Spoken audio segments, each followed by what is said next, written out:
Jangan lupa subscribe channel YouTube TVRI Bengkulu, like, komen, dan nyalakan notifikasinya.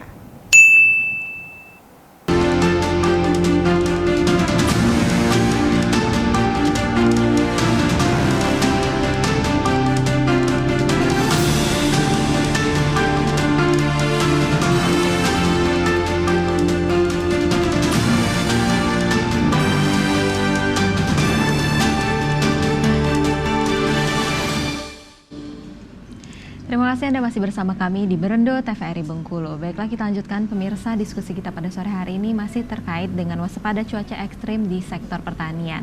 Langsung saja saya tanyakan kepada Bapak Ibnu Hafaz sebagai seorang petani, tentunya ada antisipasi ya Pak terkait dengan cuaca ekstrim yang dilakukan oleh seorang petani untuk menghadapi gagalnya hasil panen. Biasanya antisipasi apa saja sih Pak yang dilakukan dari Bapak sendiri sebagai seorang petani Pak? Mungkin bisa di-sharing kepada masyarakat di rumah. Bagi para petani, untuk menghadapi cuaca ekstrim ini, memang mereka sudah melakukan adaptasi untuk mengurangi kegagalan panen. Yaitu mulai dari awal itu mereka menanam padi yang tahan dengan kering, kemudian padi yang tahan juga dengan roboh karena sering juga datang angin yang sangat kuat. Kemudian mereka juga menginisiasi supaya tidak terlalu diserang oleh penyakit. Kalau tidak melakukan itu, maka hasil-hasil petani itu akan sangat berkurang. Jadi, bagi petani yang saya katakan tadi sudah memiliki pengetahuan, mereka akan bisa mengadaptasi musim-musim seperti yang terjadi pada saat ini. Pada saat ini rata-rata petani dalam kota Bengkulu ini sudah ada yang mulai panen dan ada yang akan panen beberapa minggu ke depan. Bagi tanaman-tanaman padi yang masih butuh air, mereka harus kembali menyiram sawah-sawah mereka itu dengan, bagi yang ada sumber air mereka akan memompa air, karena itu untuk menghadapi cuaca seperti ini. Karena saat ini kalau kita lihat di lahan pertanian itu tanaman-tanaman padi itu daunnya itu pada layu karena begitu kena sinar matahari yang begitu panas. Akibat dari layunya batang padang padi itu, maka padi itu nanti akan kurang berisi, yaitu banyak yang hampa. Dan jadi bagi kami itu memang sangat berjuang keras untuk mempertahankan hasil panen kami dalam menghadapi cuaca seperti ini. Iya. Baik, biasanya kalau misalnya seperti cuaca ekstrim ini tentunya ada penyakit-penyakit yang dialami oleh tanaman ya Pak. Biasanya penyakit apa saja sih Pak yang sering dialami oleh tanaman pada cuaca ekstrim seperti ini? Pada cuaca ekstrim seperti ini, memang penyakit itu sangat banyak, kan seperti jamur. Jamur itu akan timbul karena begitu panas pada siang hari, kemudian ditambah lagi ada rintik-rintik hujannya sedikit, embun. Dengan adanya peristiwa seperti itu, maka seperti jamur itu akan cepat tumbuh dan berkembang di tanaman padi. Kemudian bagi hama-hama penyakit seperti misalnya walang sangit, itu mereka memang serangannya akan lebih parah daripada musim-musim keadaan yang normal. Normalnya biasanya termasuk juga hama seperti tikus, mereka juga akan banyak yang turun ke lahan pertanian untuk mencari makan karena dengan keadaan yang cuaca seperti ini.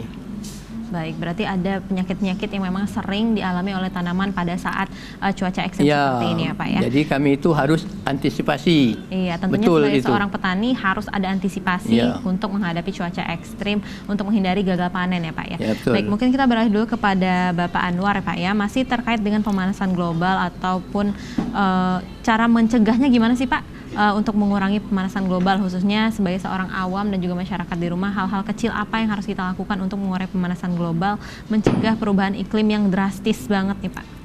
Ya, kalau kita bicara pemanasan global itu kita harus bicara itu secara global juga.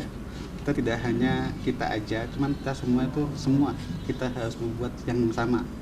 Seperti kalau kita mencegah untuk pencegahan pemanasan global ya Pertama, kita harus mengurangi penggunaan karbon.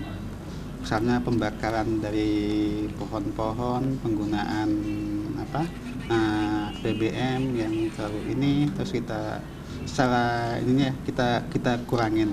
Terus dari segi petani juga, biasanya itu mereka itu kalau misalnya melakukan pembersihan atau pembersihan lahan itu menggunakan metode pembakaran. Itu yang tidak dibolehkan, karena itu akan menyebabkan terjadinya semacam yang di atmosfer kalau terjadi ada pembocoran karbon monoksid kita. Kalau di kita sendiri itu sebenarnya setelah kita sendiri itu kita harus berusaha untuk mengurangin, atau kalau kita menghindar kan nggak bisa, kita harus mengurangin penggunaan yang seperti AC yang terlalu dingin, karena di situ ada di AC itu ada freon yang cukup yang bisa memecahkan karbon monoksid kita. Yang kedua, kita harus selanjutnya kita harus bicaranya tuh secara bersama-sama, karena tidak hanya saya sendiri atau Mbak sendiri atau Bapak sendiri di sini, semua tuh harus kita bicara sama. Kita harus mengurangi aktivitas kita itu untuk menggunakan, misalnya kita berpergian menggunakan kendaraan pribadi, seharusnya itu kita menggunakan angkutan umum gitu loh, yang harus kita yang tidak memakai BBM yang menggunakan hasil dari ekspor minyaknya itu.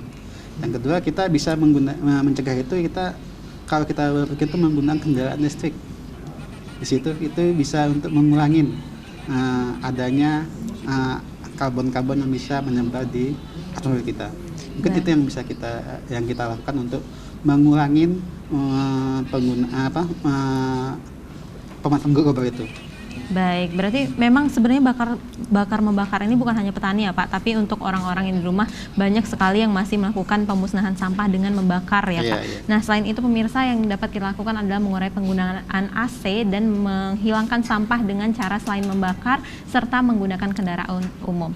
Baiklah pemirsa, kita akan lanjutkan diskusi kita setelah jeda pariwara berikut ini, namun kita dengarkan dulu Bengkulu Project.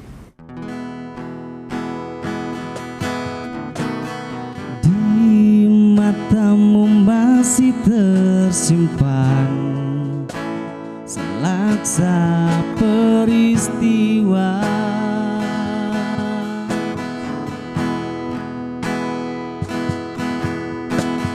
benturan dan hempasan terpahat di keningmu.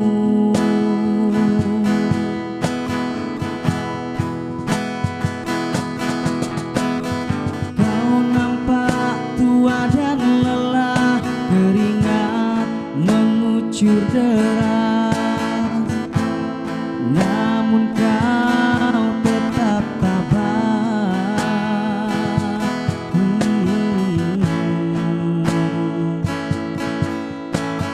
Meski nafasmu kadang tersendat,